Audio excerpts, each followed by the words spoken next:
ایران کا امریکہ اور صہیونی حکومت کے خلاف مزاحمت میں شہید ہونے والوں کی یاد میں 3 روزہ سوگ کا اعلان۔ ایرانی انقلاب کے حق میں آج دوپہر تہران کے انقلاب اسکوائر پر بڑی ریلی ہوگی۔ سرکاری میڈیا کے مطابق لندن میں مظاہرین کی جانب سے ایرانی سفارت خانے سے جھنڈا اتارنے پر ایران نے برطانوی سفیر کو طلب کر لیا۔ امریکی انسانی حقوق تنظیم HRANA کا دعویٰ ہے کہ ایران میں 2 ہفتے سے جاری مظاہروں میں 490 مظاہرین ہلاک ہو چکے ہیں۔ مظاہروں میں 48 سیکیورٹی اہلکار ہلاک ہوئے۔ ایران میں اب تک 10,600 سے زائد افراد کو گرفتار کیا گیا۔ مظاہروں میں ہلاکتوں کے سرکاری اعداد و شمار جاری نہیں کیے گئے۔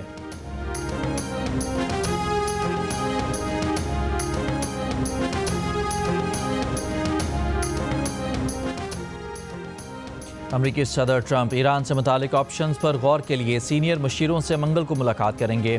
امریکی عہدیدار کا دعویٰ۔ ادھر اسرائیلی میڈیا کا کہنا ہے کہ ٹرمپ نے ایران میں مظاہرین کی مدد کا فیصلہ بنیادی طور پر کر لیا ہے۔ امریکی ٹی وی کے مطابق ایران میں مظاہروں کے بعد صدر کو فوجی آپشنز پر بریفنگ دی گئی۔ ایران کی سیکیورٹی فورسز کو نشانہ بنانے کے آپشنز پر غور کیا گیا۔ ایران کے خلاف سائبر آپریشنز اور نئی پابندیاں بھی زیر غور ہیں۔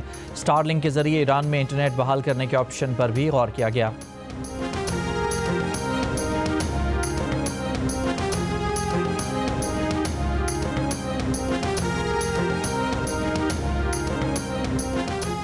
ایرانی وزیر خارجہ عباس عراقچی نے کہا ہے کہ ایران میں پولیس اہلکاروں کو حقیقی دہشت گرد قتل کر رہے ہیں۔ ان دہشت گردوں کی نگرانی وہ عناصر کر رہے ہیں جنہیں مائک پومپیو موساد کے ایجنٹ قرار دے چکے۔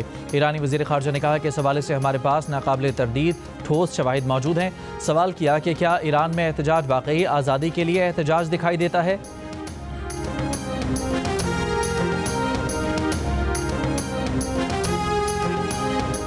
وزیر اعلیٰ خیبر پختونخوا سہیل آفریدی نے نہ باغ جناح کراچی میں جلسہ کیا، نہ مزار قائد کے گیٹ پر پاور شو کیا۔ شہر کے مختلف مقامات کا دورہ کرتے ہوئے نمائش چورنگی پہنچے۔ اردو اور پشتو زبان میں کارکنوں سے خطاب کر کے روانہ ہو گئے۔ کہا عوام ڈی چوک جانے کو تیار ہیں، بانی PTI کی کال کا انتظار ہے۔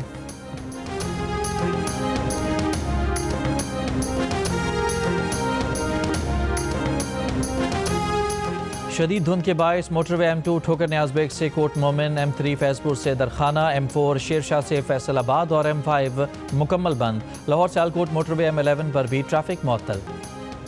بنگلہ دیش کرکٹ بورڈ ICC کی جانب سے وینیو تبدیل نہ کرنے کا فیصلہ تسلیم نہیں کرے گا۔ ذرائع بنگلہ دیش کرکٹ بورڈ کا کہنا ہے کہ اگر میچز سری لنکا منتقل نہیں کیے جاتے تو کیا کریں گے، ابھی کوئی تبصرہ نہیں کر سکتے۔ صدر BCB امین الاسلام کی میڈیا سے گفتگو۔ کہا T20 ورلڈ کپ میں ٹیم بھارت بھیجنے سے متعلق ان کے موقف میں کوئی تبدیلی نہیں آئی، انہیں حکومت کی ہدایت کے مطابق چلنا ہے۔ ابھی ICC کی طرف سے کوئی جواب نہیں آیا۔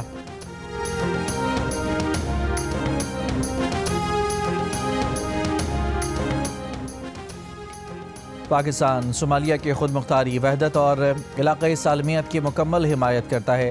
وزیر خارجہ اسحاق ڈار کا OIC وزرائے خارجہ کونسل کے غیر معمولی اجلاس سے خطاب۔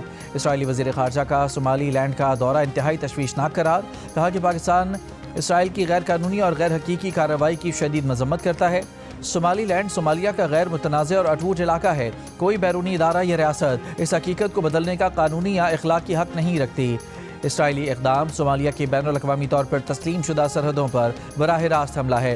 بین الاقوامی قانون کے تحت ریاست کی خود مختاری اور علاقائی سالمیت لازمی ہے۔ اسرائیلی اقدام خطے میں سنگین اثرات پیدا کر سکتا ہے۔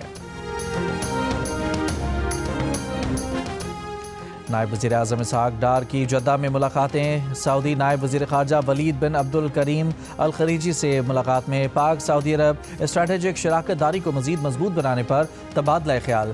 خطے میں امن، استحکام اور سلامتی کے لیے OIC کے پلیٹ فارم پر قریبی تعاون کے عزم کا اعادہ کیا۔